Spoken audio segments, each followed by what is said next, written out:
Result ಬಂದು 3 ದಿನ ಆಯಿತು. 4ನೇ ತಾರೀಕಂದು ರಿಸಲ್ಟ್ ಬಂತು. ಪಶ್ಚಿಮ ಬಂಗಾಳದಲ್ಲಿ ಅಧಿಕಾರವನ್ನು ಜನ ಬದಲಾಯಿಸಿದ್ದಾರೆ. TMCಯನ್ನು ಅಧಿಕಾರದ ಗದ್ದುಗೆಯಿಂದ ಎತ್ತಿ ಹೊರಗೆ ಹಾಕಿದ್ದಾರೆ. ಆದರೆ ಪಶ್ಚಿಮ ಬಂಗಾಳದ ರಾಜಕೀಯದಲ್ಲಿ ಹರಿಯುವ ರಕ್ತದ ಕೆಂಪು ಇನ್ನೂ ಕೂಡ ಬತ್ತಿ ಹೋಗಿಲ್ಲ. ಪಶ್ಚಿಮ ಬಂಗಾಳದಲ್ಲಿ ಚುನಾವಣೆ ಮುಗಿದ ಮೇಲೂ ಕೂಡ ನೆತ್ತರು ಹರಿತಾ ಇದೆ. ಪಶ್ಚಿಮ ಬಂಗಾಳದ ನೆಲದಲ್ಲಿ ರಕ್ತ ರಾಜಕಾರಣ ಮುಂದುವರೆದಿದೆ.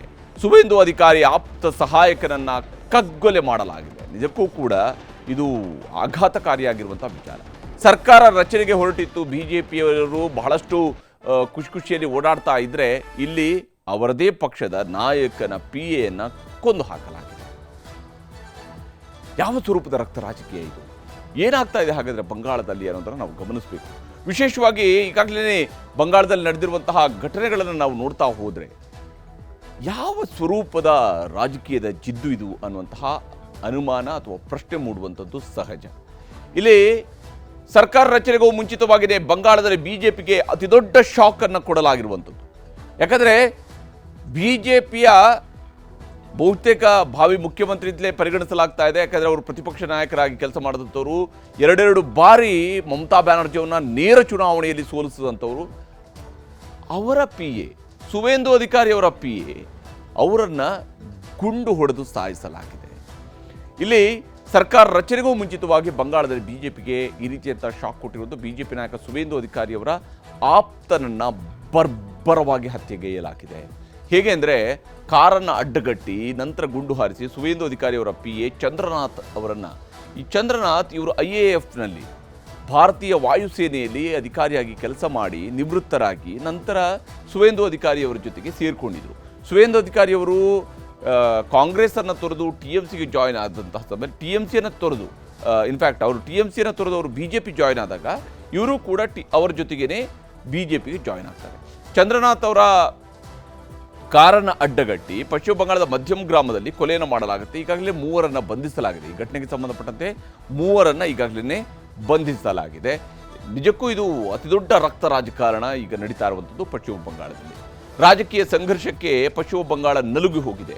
3 ದಿನಗಳ ಸ್ಕೆಚ್ ಹಾಕಿ ನಂತರ ಚಂದ್ರನಾಥ್ ಅವರನ್ನ ಹತ್ಯೆಗೈಯಲಾಗಿದೆ.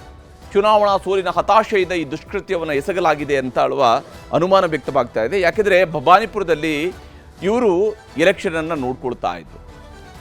ಮಮತಾ ಬ್ಯಾನರ್ಜಿಯವರ ವಿರುದ್ಧ ಸುವೇಂದು ಅಧಿಕಾರಿ ಸ್ಪರ್ಧಿಸಿದಾಗ ಸುವೇಂದು ಅಧಿಕಾರಿ ಅವರ ಚುನಾವಣಾ ಒಟ್ಟು ಚಟುವಟಿಕೆಗಳನ್ನು ನೋಡಿದಂಥವ್ರು ಇವರು. ಕಳೆದ 3 ದಿನಗಳಿಂದ ಕೂಡ ಚಂದ್ರನಾಥ್ ಚಟುವಟಿಕೆಗಳ ಮೇಲೆ ನಿಗಾ ಇಡಲಾಗಿತ್ತು. ಹಂತಕರು ಇಲ್ಲಿ ನಿಗಾ ಇಟ್ಟಿದ್ರು. ಕಾರಿನ ನಂಬರ್ ಪ್ಲೇಟನ್ನು ನಕಲಿ ಮಾಡಿಕೊಂಡಿದ್ರು. ನಕಲಿ ನಂಬರ್ ಪ್ಲೇಟನ್ನು ಬಳಕೆ ಮಾಡಿಕೊಂಡು ಇವ್ರನ್ನ ಫಾಲೋ ಮಾಡ್ತಾ ಇದ್ರು. ಅಟ್ಟಾಡಿಸ್ಕೊಂಡು ಹೋಗಿ ಗುಂಡಿನ ದಾಳಿಯನ್ನು ನಡೆಸಿದ್ದಾರೆ. ಅದಾದ ನಂತರ ಅವರನ್ನು ಕೊಂದು ಹಾಕಲಾಗಿದೆ. ಸುವೇಂದು ಅಧಿಕಾರಿ ಅವರು ಇದ್ರ ಬಗ್ಗೆ ಮಾತನಾಡಿದ್ದಾರೆ. ತೋರಿಸಿ. BJP का शुभेंदु अधिकारी का एग्जीक्यूटिव असिस्टेंट है और शुभेंदु ने हाल ही जो चुनाव हुआ नतीजा आया भवानीपुर में ममता बनर्जी को हराया, यही कारण हो सकता है. इसका कोई बात नहीं है. मैं उनका परिवार का साथ दूंगा. का बॉडी से 4 बुलेट निकला. सब हार्ट जो है हमारी हार्ट का माने अगल बगल में जितना भी पैसेज है सबको टारगेटेड करके किया है. ಹೀಗೆ ಟಾರ್ಗೆಟೆಡ್ ಆಗಿ ಅವರಿಗೆ ಗುಂಡು ಹೊಡೆಯಲಾಗಿದೆ ಅನ್ನೋದನ್ನ ಸುವೇಂದು ಅಧಿಕಾರಿ ಅವರು ಕನ್ಫರ್ಮ್ ಮಾಡಿದ್ದಾರೆ. CBI ತನಿಖೆ ಆಗಲಿದ್ರೆ TMC ಹೇಳ್ತಾ ಇದ್ದಾರೆ. TMCಯನ್ನು ಟಾರ್ಗೆಟ್ ಮಾಡಿ BJP ಆರೋಪವನ್ನು ಮಾಡ್ತಾ ಇದ್ದಾರೆ. ಯಾಕಂದರೆ ಭವಾನಿಪುರದಲ್ಲಿ ಮಮತಾ ಅವರನ್ನ ಸೋಲಿಸಿದ ಕಾರಣಕ್ಕಾಗಿ ಈ ರೀತಿಯಾದಂತಹ ಕೊಲೆ ಅಂತ ಹೇಳ್ತಾರೆ. ಆದರೆ ಆರೋಪವನ್ನು TMC ಅವರು ನಿರಾಕರಿಸ್ತಾ ಇದ್ದಾರೆ. ಅಷ್ಟೇ ಅಲ್ಲದೆ ಸುವೇಂದು ಆಪ್ತನ ಕೊಲೆಗೆ TMC ಕೂಡ ಖಂಡನೆಯನ್ನು ವ್ಯಕ್ತಪಡಿಸಿದೆ. ಅಷ್ಟೇ ಅಲ್ಲದೆ ಈ ಪ್ರಕರಣದ ಬಗ್ಗೆ CBIನಿಂದಲೇ ತನಿಖೆ ಆಗಬೇಕು ಅನ್ನುವಂಥ ಆಗ್ರಹವನ್ನು ಮಮತಾ ಬ್ಯಾನರ್ಜಿ ಅವರು ಕೂಡ ಮಾಡಿದರೆ, ಅವರ ಪಕ್ಷ ಮಾಡಿದೆ. ಚುನಾವಣೋತ್ತರ ಹಿಂಸಾಚಾರಕ್ಕೆ BJPಯೇ ಕಾರಣ ಅಂತ ಹೇಳಿ TMC ಅವರು ಆರೋಪವನ್ನು ಮಾಡ್ತಾ ಇದ್ದಾರೆ. ಈ ಕಾರಣಕ್ಕೆ ಅವರು CBI ಎನ್ಕ್ವೈರಿಯನ್ನು ಕೇಳ್ತಿದ್ದಾರೆ. BJP ಬೆಂಬಲಿತ ಕಿಡಿಗೇಡಿಗಳಿಗೆ ಕಾರಣ ಅಂತ ಹೇಳಿ TMC ಕಿಡಿಕಾರ್ತಾ ಇದೆ. ಆದರೆ BJP ತನ್ನ ಬೆಂಬಲಿಗರನ್ನ ತಾನೇ ಯಾಕೆ ಹತ್ಯೆ ಮಾಡಿಕೊಳ್ಳುತ್ತೆ ಅನ್ನುವಂತಹ ಪ್ರಶ್ನೆಯೂ ಇಲ್ಲಿ ಇದೆ. ಪ್ರಜಾಪ್ರಭುತ್ವದಲ್ಲಿ ಹಿಂಸೆಗೆ ಅವಕಾಶ ಇಲ್ಲ ಅಂತ ಹೇಳಿ TMC ತನ್ನ ಪೋಸ್ಟರ್ನಲ್ಲಿ ಹಾಕಿರುವಂಥದ್ದು ಪೋಸ್ಟನ್ನು ಮಾಡಿದೆ. ಇನ್ನು ಚಂದ್ರನಾಥ ಹತ್ಯೆ ಬೆನ್ನಲ್ಲೇ ಪಾಣಾಹಟ್ಟಿಯಲ್ಲಿ ಬಾಂಬ್ ಸ್ಫೋಟಗೊಂಡಿದೆ. ಪಾಣಿಹಟ್ಟಿಯಲ್ಲಿ ಬಾಂಬ್ ಸ್ಫೋಟಗೊಂಡಿರುವಂಥದ್ದು.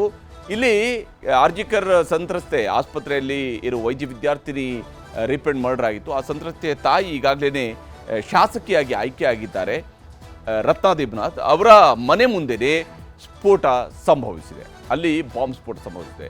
ನೂತನ ಬಿಜೆಪಿ ಶಾಸಕಿ ರತ್ನಾ ದೇವ್ನಾಥ್ ಅವರ ಮನೆ ಎದುರೇ ಸ್ಫೋಟ ಸಂಭವಿಸಿರುವಂಥದ್ದು. ಬಾಂಬ್ ಸ್ಫೋಟದಿಂದಾಗಿ 5 ಬಿಜೆಪಿ ಕಾರ್ಯಕರ್ತರಿಗೆ ಗಾಯಗಳಾಗಿದ್ದಾವೆ ಅಂತೇಳಿ.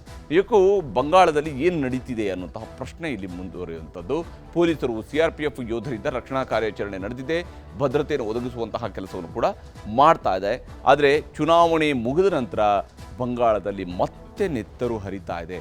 ನೆತ್ತರ ರಾಜಕೀಯಲ್ಲಿ ಮುಂದುವರಿತಾ ಇರುವಂಥದ್ದು ನಿಜಕ್ಕೂ ಆಘಾತಕಾರಿಯಾಗಿರುವಂತಹ ವಿಚಾರಗಳು.